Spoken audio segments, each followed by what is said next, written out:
ನಮಸ್ಕಾರ ವೀಕ್ಷಕರೇ, ಗೃಹಲಕ್ಷ್ಮಿ ಯೋಜನೆಯ ಫಲಾನುಭವಿಗಳಿಗೆ ಅತ್ಯಂತ ಉಪಯುಕ್ತವಾದ ಮತ್ತು ಮಹತ್ವದ ಮಾಹಿತಿಗಳು ಹೊರಬಿದ್ದಿವೆ. ರಾಜ್ಯ ಸರ್ಕಾರ ಜಾರಿಗೆ ತಂದಿರುವ 5 ಗ್ಯಾರಂಟಿ ಯೋಜನೆಗಳ ಪೈಕಿ ಅತ್ಯಂತ ಮಹತ್ವದ ಯೋಜನೆಯಾದ ಗೃಹಲಕ್ಷ್ಮಿ ಯೋಜನೆ ಅಡಿಯಲ್ಲಿ ಬಾಕಿ ಉಳಿದಿರುವ ಕಂತುಗಳ ಹಣ ಬಿಡುಗಡೆಯ ಸಂಪೂರ್ಣ ಪ್ರಕ್ರಿಯೆ ಆರಂಭವಾಗಿದೆ.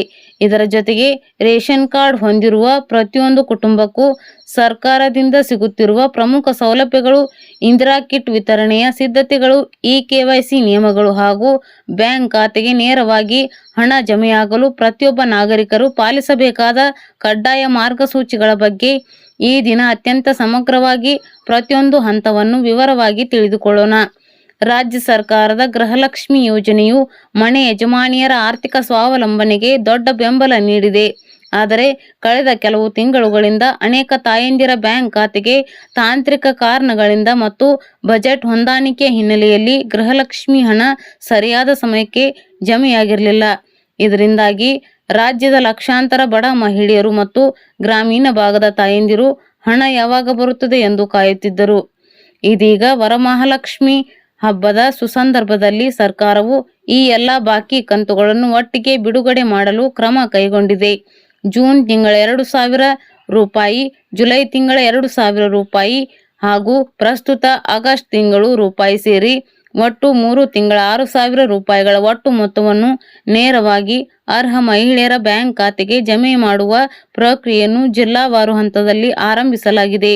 ಈ ಹಣ ಬಿಡುಗಡೆಯ ಪ್ರಕ್ರಿಯೆಯನ್ನು ಮೊದಲ ಹಂತದಲ್ಲಿ ರಾಜ್ಯದೆಡೆ 27 ಪ್ರಮುಖ ಜಿಲ್ಲೆಗಳಲ್ಲಿ ಅನುಷ್ಠಾನಗೊಳಿಸಲಾಗುತ್ತಿದೆ. ಬಾಗಲಕೋಟೆ, ಬೆಂಗಳೂರು ನಗರ, ಬೆಂಗಳೂರು ಗ್ರಾಮಾಂತರ, ಬೆಳಗಾವಿ, ವಿಜಯಪುರ, ಧಾರವಾಡ, ಗದಗ, ಹಾವೇರಿ, ಉತ್ತರ ಕನ್ನಡ, ಕೋಲಾರ, ಶಿವಮೊಗ್ಗ, ತುಮಕೂರು, ದಾವಣಗೆರೆ, ಚಿತ್ರದುರ್ಗ, ಚಿಕ್ಕಬಳ್ಳಾಪುರ, ಬಳ್ಳಾರಿ, ಬೀದರ್, ಕಲಬುರಗಿ, ಕೊಪ್ಪಳ, ರಾಯಚೂರು, ಯಾದಗಿರಿ, ವಿಜಯನಗರ, ಚಾಮರಾಜನಗರ, ಚಿಕ್ಕಮಗಳೂರು, ದಕ್ಷಿಣ ಕನ್ನಡ, ಹಾಸನ, ಕೊಡಗು, ಮಂಡ್ಯ, ಮೈಸೂರು ಮತ್ತು ಉಡುಪಿ ಜಿಲ್ಲೆಗಳ ಅರ್ಹ ಫಲಾನುಭವಿಗಳ ಪಟ್ಟಿಯನ್ನು ಅಂತಿಮಗೊಳಿಸಿ ಖಜಾನೆಯ ಇಲಾಖೆಯ ಮೂಲಕ ನೇರ ನಗದು ವರ್ಗಾವಣೆ ಪ್ರಕ್ರಿಯೆಯನ್ನು ಚುರುಕುಗೊಳಿಸಲಾಗಿದೆ.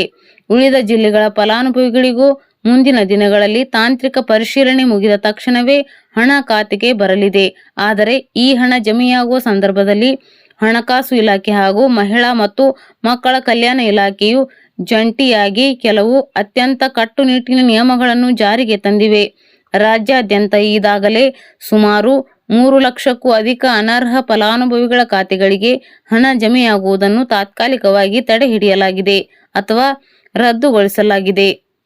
ಸರ್ಕಾರದ ಆದೇಶದ ಪ್ರಕಾರ ಫಲಾನುಭವಿಗಳ ಬ್ಯಾಂಕ್ ಖಾತೆಗಳಿಗೆ ಹಣ ಜಮೆಯಾಗುತ್ತದೆ. ಚಿನ್ನದ ಅಂಗಡಿ ಕಡೆ ಮುಖ ಮಾಡಲು ಯೋಚಿಸುತ್ತಿರುವವರಿಗೆ ಬೊಂಬಾಟ್ ಸುದ್ದಿ. ಬಂಗಾರ ಖರೀದಿಸಬೇಕು ಅಂತ ಹಣ ಕೂಡಿಟ್ಟು ಕಾಯುತ್ತಿರುವವರು ಒಮ್ಮೆ ಈ ವಿಡಿಯೋವನ್ನು ಸಂಪೂರ್ಣವಾಗಿ ನೋಡಿ ಸ್ನೇಹಿತರೆ. ಕಳೆದ ಕೆಲವು ತಿಂಗಳುಗಳಿಂದ ಅಬ್ಬಾ ಬಂಗಾರದ ಸಹವಾಸವೇ ಬೇಡಪ್ಪ ಅನ್ನುವಷ್ಟರ ಮಟ್ಟಿಗೆ ಗಗನಕ್ಕೇರಿದ ಚಿನ್ನದ ಬೆಲೆ ಈಗ ಕೊಂಚ ಕರುಣೆ ತೋರಿದೆ.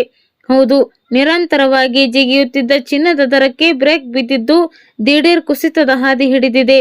ಸತತವಾಗಿ ಇಳಿಕೆಯಾಗುತ್ತಿರುವ ಗ್ರಾಫ್ ಗ್ರಾಹಕರ ಮುಖದಲ್ಲಿ ಮಂದಹಾಸ ಮೂಡಿಸಿದೆ. ಬೆಲೆ ಕೇಳಿದ್ರೇನೆ ಶಾಕ್ ಆಗುತ್ತಿದ್ದ ಆ ದಿನಗಳು ಸ್ವಲ್ಪ ಹಿಂದಕ್ಕೆ ಸರಿದಿವೆ. ಮಗಳ ಮದುವೆಗೆ ಅಂತ ಸ್ವಲ್ಪ ಒಡವೆ ಮಾಡಿಸಬೇಕಿತ್ತು, ಆದರೆ ಈ ರೇಟ್ ನೋಡಿದ್ರೆ ಭಯ ಆಗುತ್ತೆ ಅಂತ ಒದ್ದಾಡುತ್ತಿದ್ದ ಮಧ್ಯಮ ವರ್ಗದ ಪೋಷಕರಿಗೆ ಈ ಬೆಲೆ ಇಳಿಕೆ ನಿಜಕ್ಕೂ ದೊಡ್ಡ ರಿಲೀಫ್ ಕೊಟ್ಟಿದೆ. ದುಬಾರಿ ಬೆಲೆ ಕೊಟ್ಟುಕೊಳ್ಳುವ ಬದಲು ರೇಟ್ ಇಳಿಯಲಿ ಅಂತ ಕಾಯುತ್ತಿದ್ದವರ ತಾಳ್ಮೆಗೆ ಈಗ ಕೊನೆಗೂ ಫಲ ಸಿಕ್ಕಿದೆ. ಚಿನ್ನದ ಬೆಲೆ ಹೀಗೆ ದಿಢೀರಂತ ಪಾತಾಳದತ್ತ ಇಳಿಯಲು ಕಾರಣವೇನು ಗೊತ್ತಾ? ಇದಕ್ಕೆ ಪ್ರಮುಖ ಕಾರಣ ಅಂತಾರಾಷ್ಟ್ರೀಯ ಮಾರುಕಟ್ಟೆಯ ಆಗುಹೋಗುಗಳು, ಜಾಗತಿಕ ಮಟ್ಟದಲ್ಲಿ ಆರ್ಥಿಕ ನೀತಿಗಳಲ್ಲಿ ಆಗುತ್ತಿರುವ ಬದಲಾವಣೆ, ಅಮೆರಿಕದ ಫೆಡರಲ್ ರಿಸರ್ವ್ನ ನಿರ್ಧಾರಗಳು ಮತ್ತು ಡಾಲರ್ ಮೌಲ್ಯದಲ್ಲಿನ ಏರಿಳಿತದಿಂದಾಗಿ ಹೂಡಿಕೆದಾರರು ಚಿನ್ನದ ಮೇಲಿನ ತಮ್ಮ ಒಲವನ್ನು ಕೊಂಚ ಕಡಿಮೆ ಮಾಡಿದ್ದಾರೆ. ಇದೇ ಕಾರಣಕ್ಕೆ ಬಂಗಾರದ ಬೆಲೆ ಇಳಿಕೆಯಾಗುತ್ತಿದೆ. ಹಾಗಂತ ಈಗಲೇ ಓಡಿ ಹೋಗಿ ಒಡವೆ ಮಾಡಿಸಿ ಬಿಡೋಣ ಅಂತ ಅವಸರ ಮಾಡಬೇಡಿ. ಆರ್ಥಿಕ ತಜ್ಞರ ಲೆಕ್ಕಾಚಾರದ ಪ್ರಕಾರ ಮುಂಬರುವ ದಿನಗಳಲ್ಲಿ ಈ ಬೆಲೆ ಮತ್ತಷ್ಟು ಕುಸಿಯುವ ಬಲವಾದ ಸಾಧ್ಯತೆಗಳಿವೆ. ಹಾಗಾಗಿ ಮಾರುಕಟ್ಟೆ ಮೇಲೆ ಒಂದು ಕಣ್ಣಿಟ್ಟು ಇನ್ನೂ ಸ್ವಲ್ಪ ದಿನ ಕಾದು ನೋಡುವ ತಂತ್ರ ಅನುಸರಿಸುವುದು ಜಾಣತನದ ಹೆಜ್ಜೆ ಎನ್ನಬಹುದಾಗಿದೆ. ವೀಕ್ಷಕರೇ, ನಿಮ್ಮ ಪ್ರಕಾರ ಚಿನ್ನದ ಬೆಲೆ ಯಾವ ಹಂತಕ್ಕೆ ಬಂದರೆ ಜನಸಾಮಾನ್ಯರು ನೆಮ್ಮದಿಯಾಗಿ ಆಭರಣವನ್ನು ಮಾಡಿಸಬಹುದು? 10 ಗ್ರಾಂ ಚಿನ್ನದ ಬೆಲೆ ಎಷ್ಟಿರಬೇಕು ಅಂತ ನೀವು ಬಯಸುತ್ತೀರಿ? ತಪ್ಪದೆ ನಿಮ್ಮ ಅನಿಸಿಕೆಯನ್ನು ಕೆಳಗೆ ಕಾಮೆಂಟ್ ಬಾಕ್ಸ್ನಲ್ಲಿ ತಿಳಿಸಿ. ಹಾಗಾದರೆ ಬನ್ನಿ, ಇವತ್ತು ಮಾರುಕಟ್ಟೆಯಲ್ಲಿ 22 ಕ್ಯಾರೆಟ್ ಆಭರಣ ಚಿನ್ನ ಹಾಗೂ 24 ಕ್ಯಾರೆಟ್ ಶುದ್ಧ ಚಿನ್ನದ ಬೆಲೆ ಎಷ್ಟಿದೆ? ಬೆಳ್ಳಿಯ ದರದಲ್ಲಿ ಏನಾದರೂ ಇಳಿಕೆಯಾಗಿದೆಯಾ? ಇವತ್ತಿನ ಸಂಪೂರ್ಣ ರೇಟ್ ಕಾರ್ಡನ್ನು ಈಗಲೇ ನೋಡೋಣ.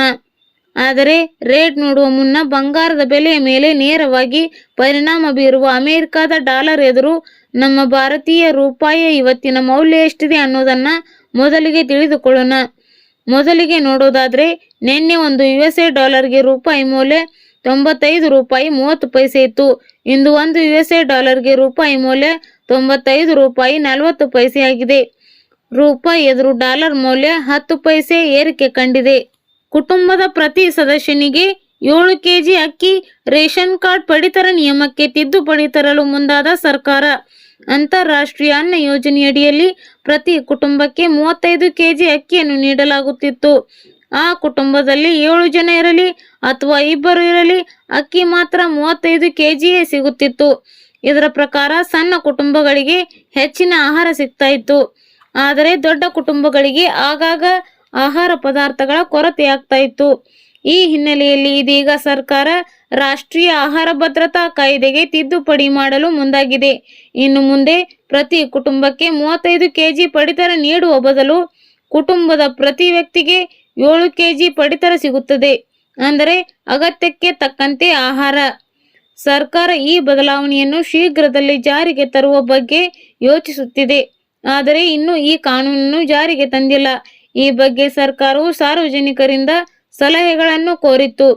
ಸಲಹೆಗಳನ್ನು ನೀಡುವ ಅವಧಿಯು ಇದೀಗ ಕೊನೆಯಾಗಿದೆ. ಆದ್ಯತಾ ಗೃಹ ಯೋಜನೆ ಅಡಿಯಲ್ಲಿ ತಲಾವಾರು ಪಡಿತರವನ್ನು ವಿತರಿಸಲಾಗುತ್ತದೆ.